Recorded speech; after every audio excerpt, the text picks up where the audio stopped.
Good afternoon, everyone. Good afternoon. I would echo what the mayor said in terms of Baltimore, and we're blessed to have Mayor Pugh as our mayor. I worked with her when she was Senator Pugh in Annapolis, and then now Mayor Pugh. She understands business, she understands technology, and she's a real blessing to our city. I want you now to go back with me to the year 1968. The year 1968. Many of you here are probably too young to remember that year, but if you Google it, you'll find that in that year, we had a lot of turmoil in our country. We had the assassination of Dr. King, Bobby Kennedy. We had our cities on fire, and we had the election of President Nixon, Richard Nixon. And if you looked at the country at the time, you would have thought that our democracy was about to go down, to go under. And many of us did. There was so much anxiety in the country at the time. And I remember as a young kid in South Baltimore and Cherry Hill, meeting in our church. And my grandfather, who was a leader in the Baptist church at that time, we were all anxious and afraid and not sure what to do. And my grandfather said back then, he said, one day we will all die. And we were like, Granddaddy, what are you talking about? One day we will die. And what he was trying to get us to see is that the problems that we were facing compared to the reality of life, they were small. And we had to have the right perspective at the time to make that happen. And we thought at the time that Granddaddy was crazy, but he wasn't. Because years later, in the year 2005, a young tech entrepreneur got the opportunity to give the commencement address at Stanford University. And there he said, and I quote, he said, "Remembering that I will be dead soon is the most important tool I've ever encountered to help me make the big choices of life." That young man, that young tech entrepreneur was Stephen Jobs. And he was at the time battling cancer. But he put it in perspective in terms of what he had accomplished as a tech entrepreneur and how we compare that to the realities of life that we face daily, on a daily basis. And so what Granddad taught me, and what Stephen Jobs, one of my tech heroes, taught me, was that three things. Number one, life is short. Number two, you need to build a sense of urgency in your life if you're going to accomplish great things. And number three, he said, that we must learn to work together and stay focused on what is important. And so as I look at my career as a tech entrepreneur and as a family man and community leader, I have taken that lesson to heart. And I have applied it in my personal life and my business life. And what comes out of that for me is this. There are three things that we must focus on every single day. Because today may be your last day. And so if you operate as if today is your last day, then those three things that we talked about will become real to you. Because one day, that day will be your last day. So what are those three things? Well, I have broken it down into three areas, right? Number one is intensity of purpose. Intensity of purpose. Number two is intensity of persevering. Intensity of persevering. Number three, and most important, intensity of perspective. Intensity of perspective. And so time will not allow me to go into great detail in all three categories because John has told me my time is limited, and I respect John. So what I plan to do is to touch upon the first two, intensity of purpose, perseverance, but spend the bulk of my time talking about intensity of perspective. Because I have learned in business and in life that if you and I can master the art of perspective, that it will drive and give you perseverance, and it will keep you focused on your purpose. So far, so good? Okay, let's talk about purpose. Purpose is simply this, folks. It is why do you do what you do and who cares? Purpose. Why do you do what you do and who cares?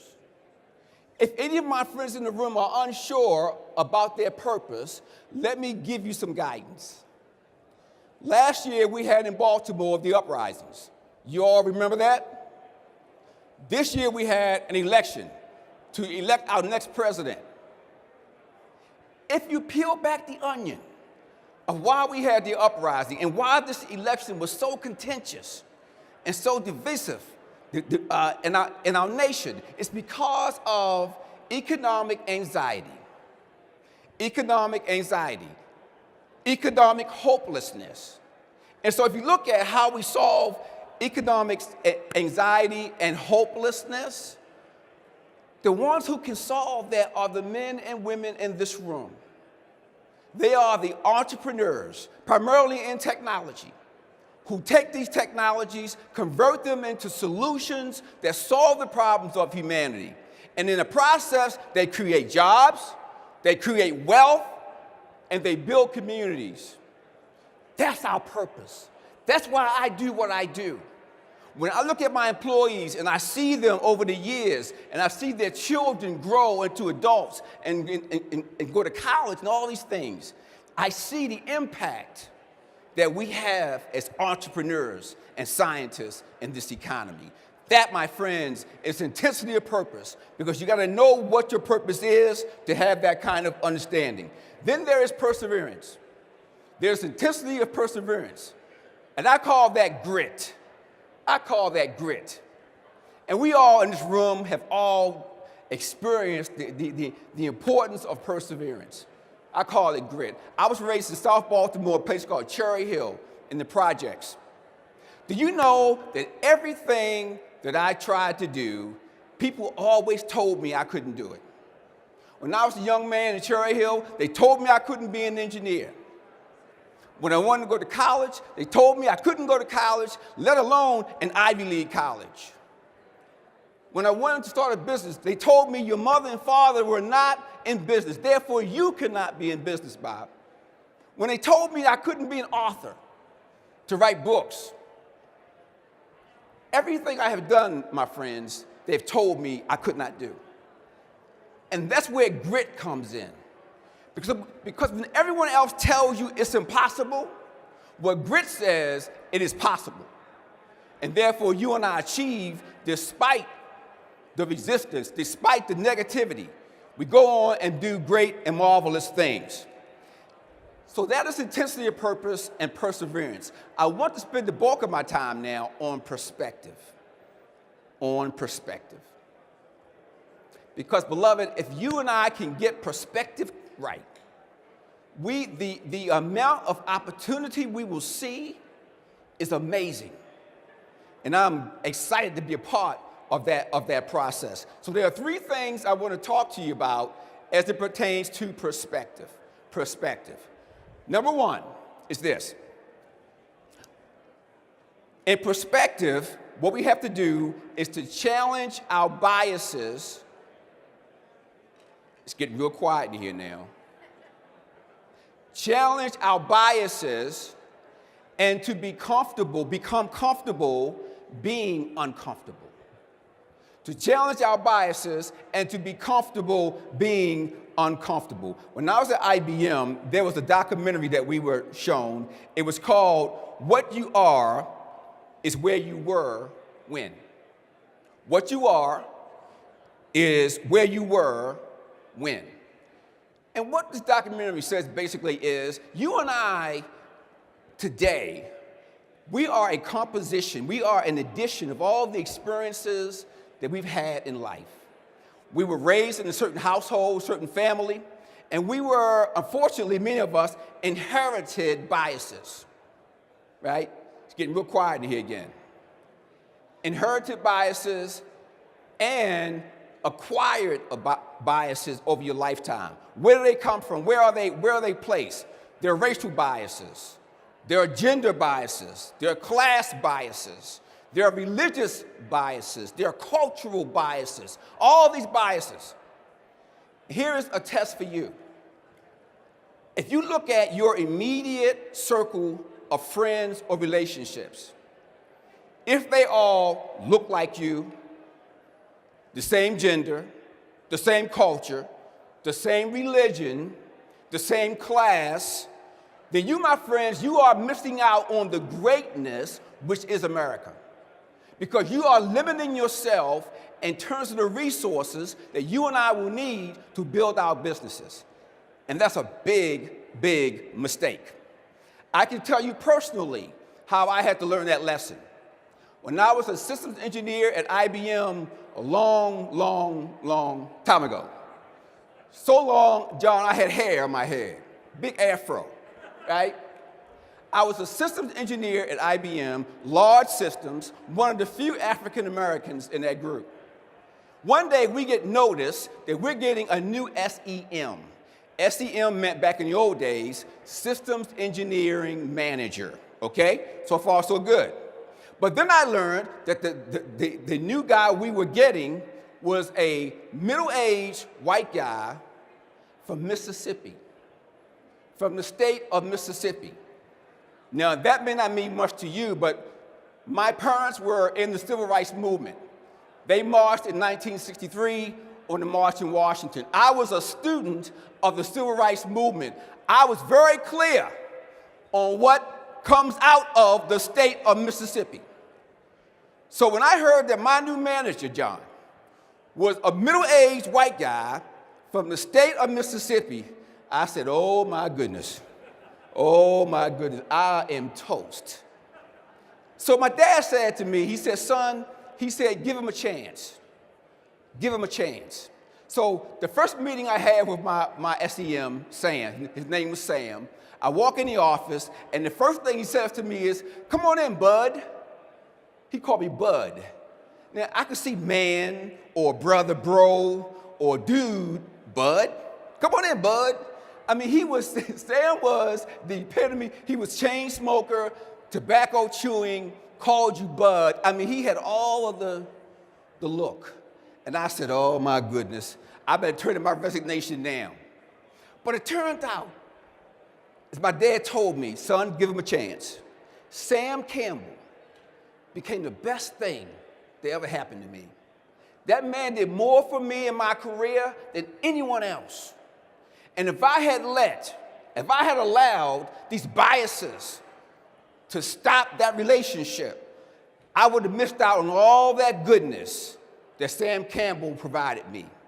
And so, my friends, you must be careful with that you not allow yourself to be stymied by your biases. They must be challenged on every point, and you must go beyond them to reap the real benefit and greatness of what America is. And that is number one, challenging your biases and becoming comfortable being uncomfortable. If we are to build a great nation with great businesses, all of us must become more comfortable being uncomfortable, because that's how we grow and that's how we expand. The second thing I would tell you about perspective is to create the future and work backwards as you pivot your way to the present. Create the future, work backwards as you pivot your way to the present. One of the ways that you and I can control the future is to create the future. If I'm the creator, my chances of controlling it are a lot greater, John, a lot greater. And so we must seek to take these technologies that are emerging out of the labs and be the one that really makes it happen. Because to control the future, if I can create it, my chances to control it will be much greater. I have a new book coming out next year. It's called Pivot Point Intelligence. Pivot Point Intelligence. And it talks about how businesses, successful businesses, have been able to pivot in their business strategy as the environment has changed. And therefore, you pivot, you change direction without losing momentum or value. I call that pivot point intelligence. Let me give you an example of how we've used that in Bith Group. So as you know, we started in information technology about 20 years ago. About 7 years ago, we started Biff Energy. And once again, everyone told me, Bob, you can't do energy. You're an IT company. How can you do energy, right? Because we were able to pivot into that new environment. So we pivoted from IT into energy services. We pivoted from energy, focusing on energy engineering, into financial engineering. Because see, what we do as engineers and scientists, we get enamored with the technology, the speed, the feed. Oh man, this is sexy, it's exciting. Oh man, I love this. We fail to remember what drives the deals is the money, the financing. So when we learned in Biff Energy to focus on the financial engineering versus the energy engineering, then we were able to grow our company. The first year we installed 4 solar panels. Last year we have installed more than 250,000 solar panels. Because we were able to pivot into a new direction where there was new value and new opportunity. So I'm saying to you, beloved, that what you need to do, you and I, is create the future, work backwards, and pivot your way back to the present. So now what we do is, our energy company now is on the verge of being larger, more profitable than our IT company, because we were able to pivot into that new technology. So now not only are we doing solar, we're doing microgrids and battery backup storage and all these emerging technologies, because we understand the importance of creating the future and then working backwards. And so that would be the second point about perspective. My third point and last point, because I know you all want to get networking and you want to, hey Pam, how are you? You want to get networking and do your thing. As I move to my conclusion, the third point about perspective. You and I, to be successful long term, that's sustainable, we must be able to condition ourselves to see the light in the midst of darkness. To see the light in the midst of darkness. My friends, if you look at and study any technology or industry or whatever, it always starts with some woman or some man that sees the light before the masses do. It's called opportunity, right? And they marshal resources and all to take advantage of that reality. So the key to building businesses and growth is to condition yourself to see the light in the midst of darkness. My brother, I have 5 brothers, and they were all career military men. I was the first one to go to college, so I was the oddball in the family, okay? But I had one brother who was in Special Forces, and he would always talk about to us the point of ruling the night. Ruling the night. So in war, when you're fighting war, oftentimes the missions would occur at night. So what they had as an advantage was they had night goggles, night vision goggles. So while the enemy could not see at night, my brother and his peers, because of night vision goggles, they could see at night. And they could, in essence, control and rule the night because they could see the light. You know, I was reminded of that when I was, what wasn't mentioned was, in our company, we have a commitment, or it was mentioned, thank you for mentioning that, we have a commitment to humanitarian effort around the world, right? So we give a portion of our profit to do mission work around the world. We had built hospitals, clinics, water well systems, all these things we've helped to build throughout the world, Latin America, Africa, Asia. And we're not a very big company. We don't have much money, but what we do have, we're willing to give and willing to share. So on one of our trips here, we had built an orphanage in Tanzania, East Africa. And we'd gone back and forth to build the orphanage, and it was built. So I was on my last trip there, and I was planning to fly into Mount Kilimanjaro Airport in Tanzania. and I was going to visit the orphanage and then scale Mount Kilimanjaro. So I flew on KLM, flew into Amsterdam, and then from Amsterdam into Mount Kilimanjaro Airport. Well, usually the flight gets in around 8 or 9 p.m. that evening, but it was delayed in Amsterdam. So we did not get into Tanzania until close to midnight. So we're flying into Tanzania. If you've ever been to emerging countries, the airports are kind of shaky. You never know what you'll find on the runway. And so we're coming into land, and the plane is descending down to land, and all of a sudden, the pilot, he guns the engines, and the plane takes off. He circles around, goes in a second time to land the plane. Now keep in mind, this is a few years after 9/11. So you ever notice on an airplane when things aren't going so well, how people get very quiet? They get very quiet. So the plane got really quiet, and he goes in for a second attempt to land the plane.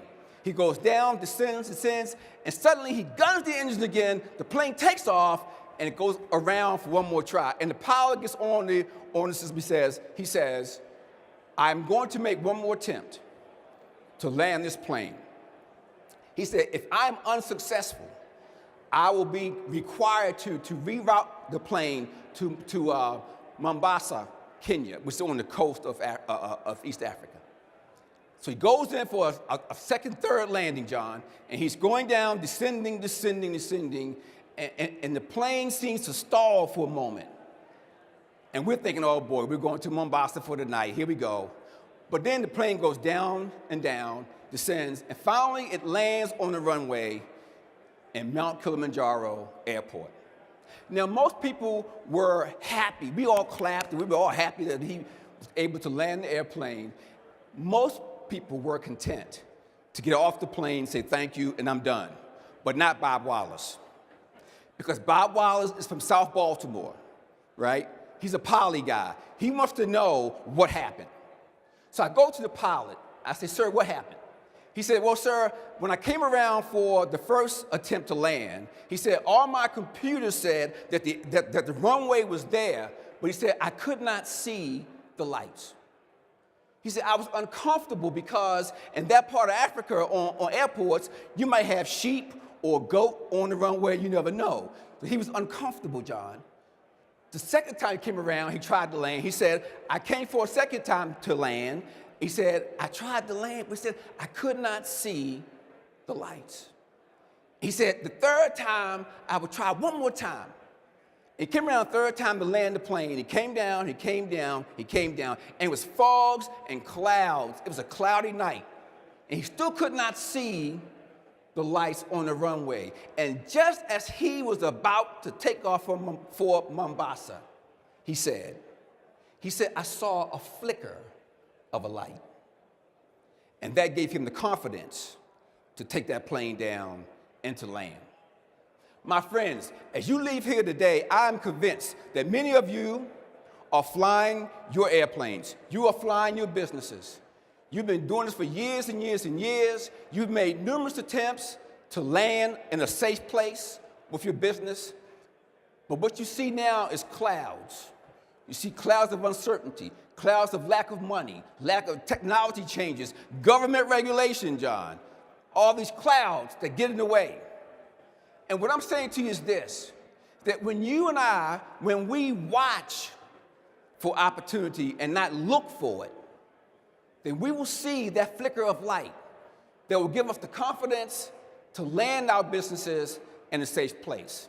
So whenever you think about giving up, folks, think about that pilot, that KLM pilot that night in Tanzania. Number one, he had intensity of purpose.